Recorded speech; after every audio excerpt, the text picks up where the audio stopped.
contente d'être avec vous ce soir. Je remercie Dieu pour ce temps qu'on a ensemble et j'espère que le partage d'aujourd'hui va pouvoir vous conduire dans la puissance de la vérité en Jésus-Christ.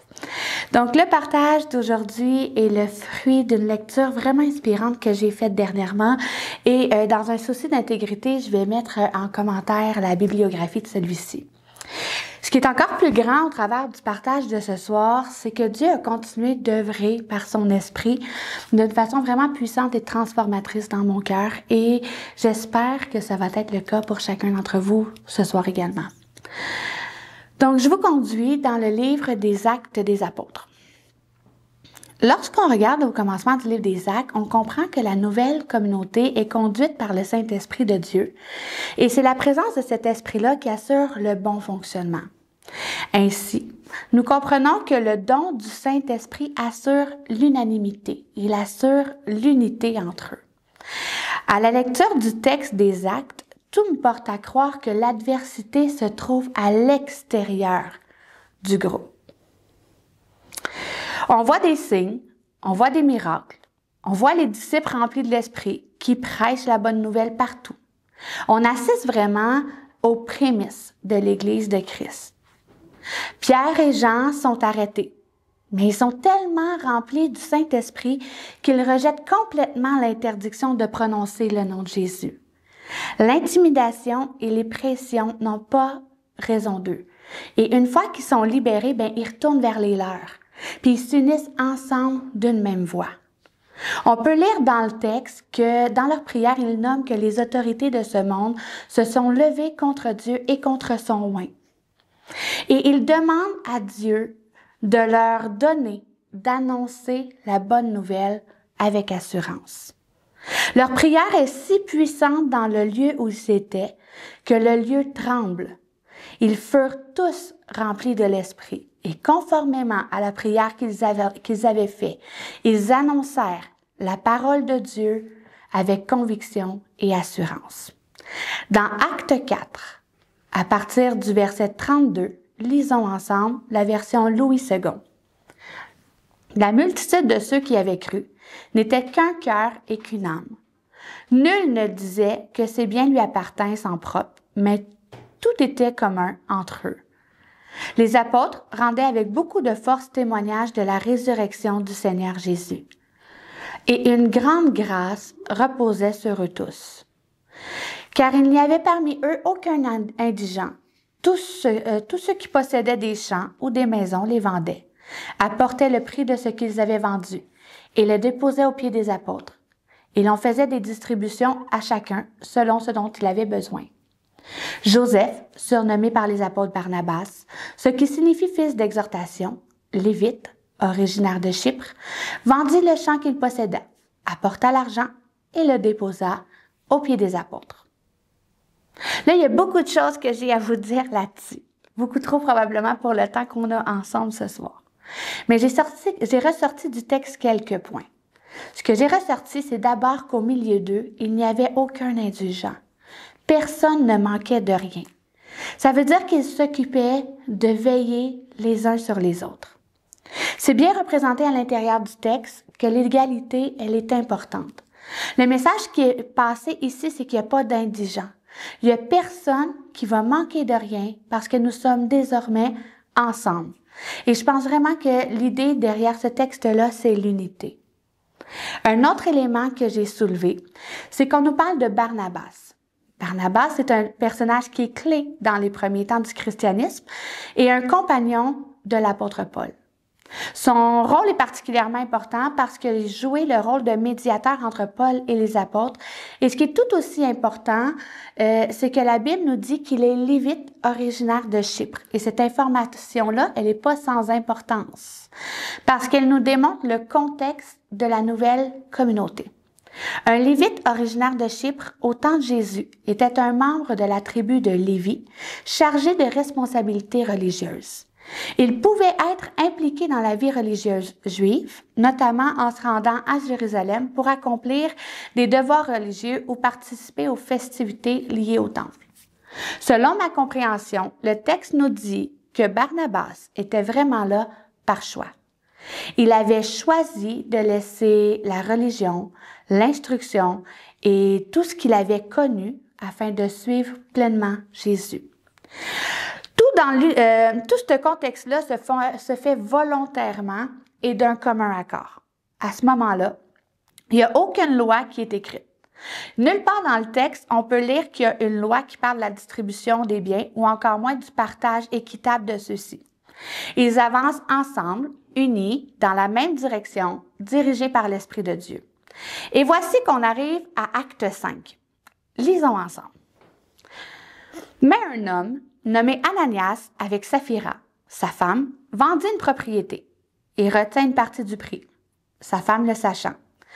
Puis il apporta le reste et le déposa aux pieds des apôtres. Pierre lui dit, et si je fais une parenthèse, il lui pose une question. Ananias, pourquoi Satan a-t-il rempli ton cœur au point que tu mentes au Saint-Esprit et que tu aies retenu une partie du champ? S'il n'eût pas été vendu, ne te restait-il pas? Et après qu'il ait été vendu, le prix n'était-il pas à ta disposition? Comment as-tu pu mettre en ton cœur un pareil dessein? Ce n'est pas à des hommes que tu as menti, mais c'est à Dieu. Ananias entendit ces paroles, tomba et expira. Et une grande crainte saisit tous les auditeurs. Poursuivons le texte.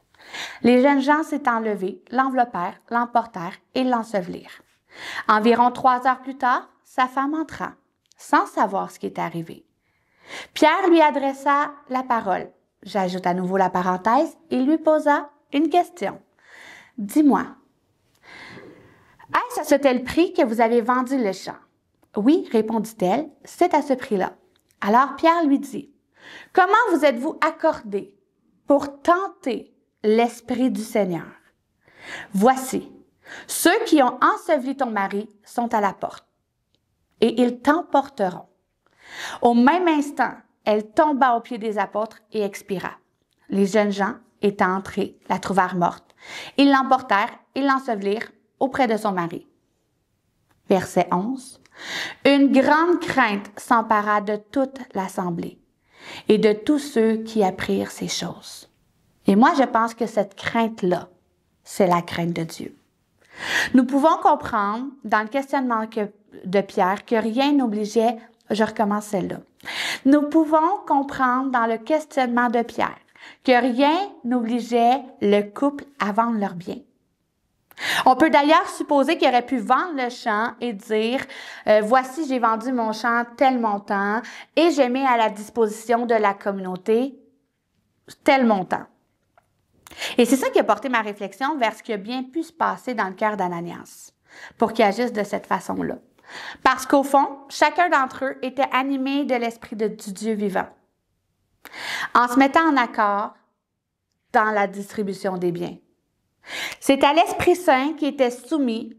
C'était pas une loi écrite, c'était pas une loi qui était votée, c'était la loi de l'Esprit. Et le texte nous dit clairement que s'il y a eu un jugement sur Ananias, ce n'est pas parce qu'il avait menti aux hommes. C'était parce qu'il y avait à l'intérieur de son cœur un mauvais dessein et qu'il a menti à l'Esprit de Dieu. Et grâce au Saint-Esprit, ce mensonge-là fut mis à la lumière. Vous savez, plusieurs théologiens croient que l'histoire d'Ananias et Saphira démontre une rupture dans le récit de la nouvelle communauté.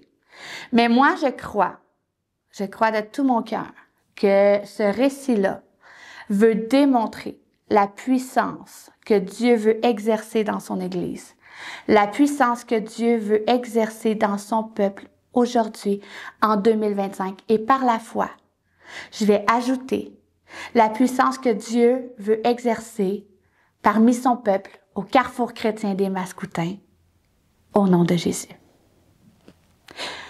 Pierre, il a agi avec le discernement de l'Esprit et le mensonge au sein de son peuple, au sein du peuple de Dieu, fut mis à la lumière. J'aimerais porter votre attention sur le fait qu'Ananias et sa femme faisaient partie de la nouvelle communauté et qu'ils vivaient avec les autres dans le même esprit. Le texte nous démontre de manière plutôt évidente que même en Christ, nous sommes vulnérables au mensonge. Nous assistons probablement à la lecture de ce texte au tout premier dualisme entre le bien et le mal à l'intérieur de la première communauté. Tout à l'heure, je vous ai nommé que l'adversité provenait de l'extérieur de la communauté. Mais le récit d'Acte 5 démontre désormais une vulnérabilité de l'intérieur du groupe. Il y a eu mensonge et dissimulation dans le groupe. Dans ce chapitre, nous voyons apparaître le premier péché de la communauté. De la même manière que le mensonge avait été dissimulé avec ruse dans le Jardin d'Éden et mis en lumière par une simple question de Dieu, nous retrouvons dans l'histoire des premiers chrétiens la dissimulation et le mensonge mis à la lumière par une simple question de l'Esprit de Dieu. Ce dualisme entre l'Esprit de Dieu et Satan est clairement énoncé dans le récit. Et ce que nous pouvons comprendre, c'est que c'est Dieu lui-même qui est au combat. Mais au combat de quoi? Vous savez, dans ce récit-là, il me semble que la mort, c'est assez drastique pour un mensonge. Mais est-ce que c'est possible que par ce mensonge-là, l'accès du Saint-Esprit aurait pu être bloqué? Est-ce que c'est possible que les mensonges se suffisent à eux-mêmes? Puis qu'à moins d'une repentance sincère, à moins d'exposer pleinement à Dieu la vérité et de renoncer de manière définitive à ce péché, le mensonge en entraînera un autre, puis plusieurs autres. Or, si à force de mentir, de dissimuler et de cacher, nos paroles deviennent une série de mensonges, notre témoignage est faussé. Il faut donc comprendre qu'on se retrouve dans un piège. Et quand on est dans un piège, nous ne sommes pas libres. Bien que nous soyons dans l'Église de Christ, tout comme Ananias et Saphira l'étaient, il est possible que le Saint-Esprit soit attristé en nous. Est-il possible qu'il n'y ait pas un champ d'action plein, que le champ ne soit pas libre complètement au Saint-Esprit pour remplir de manière efficace son œuvre à travers nous? Oui, on l'a reçu. Il est là. Il vit en nous. C'est le don gratuit de Dieu pour quiconque croit en son Fils Jésus. Nous avons désormais accès à Dieu. Et c'est par sa grâce et uniquement par sa grâce que nous sommes sauvés. Mais laissons-nous le Saint-Esprit agir pleinement à travers nous? Vous savez, je crois qu'il n'est pas trop tard. On le sait, il n'y a pas de condamnation pour ceux qui sont en Jésus. Et ce soir, j'ai envie de vous dire que si vous êtes pris dans un mensonge, un petit mensonge ou un gros mensonge, mais je pense que c'est le temps de le confesser parce que Dieu s'apprête à mettre les choses à la lumière. Il n'est pas trop tard pour revenir à Christ. Repentez-vous et permettez à l'Esprit de Dieu de se manifester pleinement, de manifester pleinement sa gloire dans vos vies, parce qu'en tant qu'enfants de Dieu, nous sommes appelés à beaucoup plus encore. Si vous êtes pris dans un mensonge à cause de quelqu'un d'autre et que ça vous semble impossible d'en sortir, que ça vous semble trop laid pour en parler, ouvrez la bouche et parlez. Ne sortez pas du sentier étroit de la justice de Dieu. Si vous êtes incapable de remettre à Dieu tout seul, trouvez une personne de confiance et mettez les choses à la lumière devant Dieu. Il n'est jamais trop tard pour dire la vérité en Jésus. Vous savez, ça m'a pris un certain temps pour comprendre que mettre à la lumière n'a rien à voir avec l'accusation, le jugement ou la condamnation. Nous avons le droit de refuser le mensonge au nom de Jésus. Et à l'image de Pierre dans le texte, il nous suffit de faire un constat des faits. En aucun moment, Pierre n'a supposé être le juge d'Ananias ou Saphira. Il a ouvert la bouche et convaincu par l'Esprit de Dieu qui vivait en lui. Il a posé une question. Et c'est cette question qui a exposé la vérité. Jusqu'à la dernière seconde, Ananias avait la possibilité de dire la vérité. Mais il a choisi de poursuivre dans le mensonge. Pourquoi? À cause des desseins de son cœur. Est-ce que ce péché-là était dû au dessein de son cœur par l'orgueil? Est-ce que ce dessein était la peur? Je ne le sais pas. Le texte ne le dit pas. Mais s'il y a une seule chose que je voudrais qu'on retienne ce soir, c'est qu'on se pose la question, quel est le dessein de mon cœur? Tout comme les gens d'Église primitive, chacun de nous sommes dans l'Église par choix. Dieu nous a appelés et nous avons choisi de répondre présent à l'appel. Nous avons choisi de le suivre. Nous vivons donc selon la loi de l'Esprit. En effet, la loi de l'Esprit de vie en Jésus-Christ nous a affranchis de la loi du péché et de la mort. Alors efforçons-nous, mes frères et mes sœurs, de vivre dans la vérité, car la vérité nous rendra libres. Sachez que j'ai vraiment hâte de voir ce que le Saint-Esprit fera à travers chacun d'entre vous. Nous sommes unis dans la victoire et dans la paix. Je vous laisse sur le chant qui suit. Je vous aime et je vous dis à bientôt.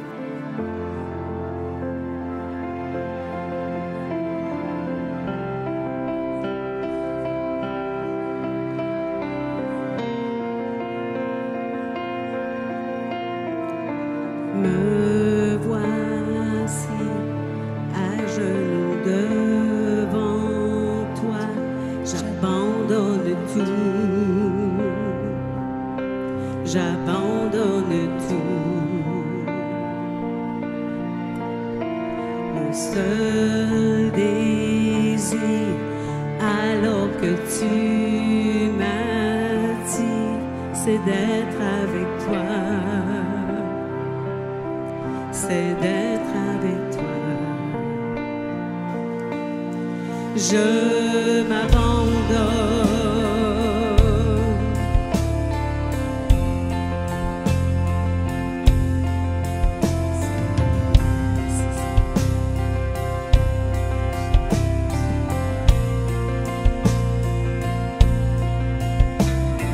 Par ta grâce, viens inonder mon âme. Besoin de toi, j'ai besoin de toi. Tes bras ouverts, tu entends ma prière. Parle à mon cœur, oh oui, parle à mon cœur. Je m'abandonne, je m'abandonne. Je veux te connaître plus, je veux te connaître plus. Je m'abandonne, je m'abandonne. Je veux te connaître plus, je veux te connaître plus.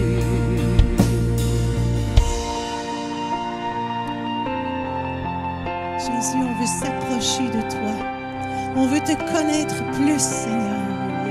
On veut être imprégné de ta présence en ce moment, Jésus. Viens, Seigneur, dans nos cœurs. Tel un vent puissant, souffle maintenant. Dieu vient régner, Dieu vient régner en moi. Tel un ouragan, réveille mon âme. Dieu vient régner, Dieu vient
viens régner, Dieu viens régner en moi. Je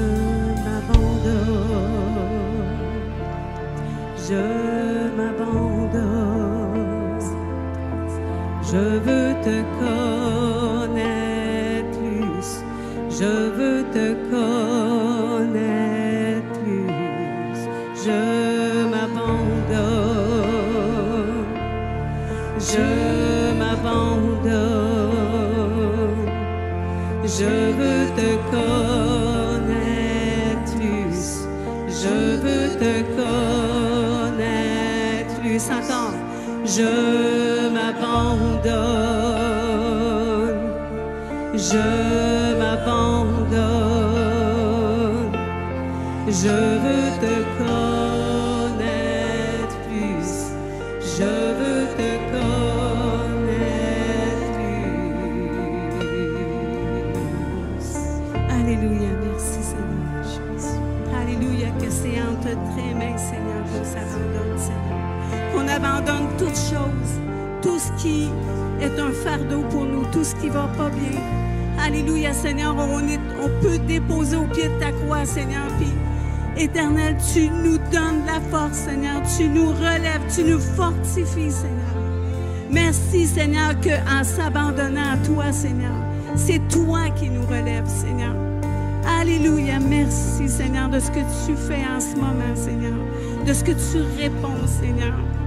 De ce que tu déposes, Seigneur, du mot, Seigneur, qu'on a besoin d'entendre, Seigneur, de toi, ta parole, Seigneur. Merci pour ce que tu fais, Seigneur. Sois glorifié, Seigneur, sois élevé, Seigneur. Amen. Encore une fois, je m'abandonne. Alléluia. Alléluia. Je veux te connaître plus. Je veux te connaître plus. Je m'abandonne. Je m'abandonne. Je veux te connaître plus. Je veux te connaître plus. Je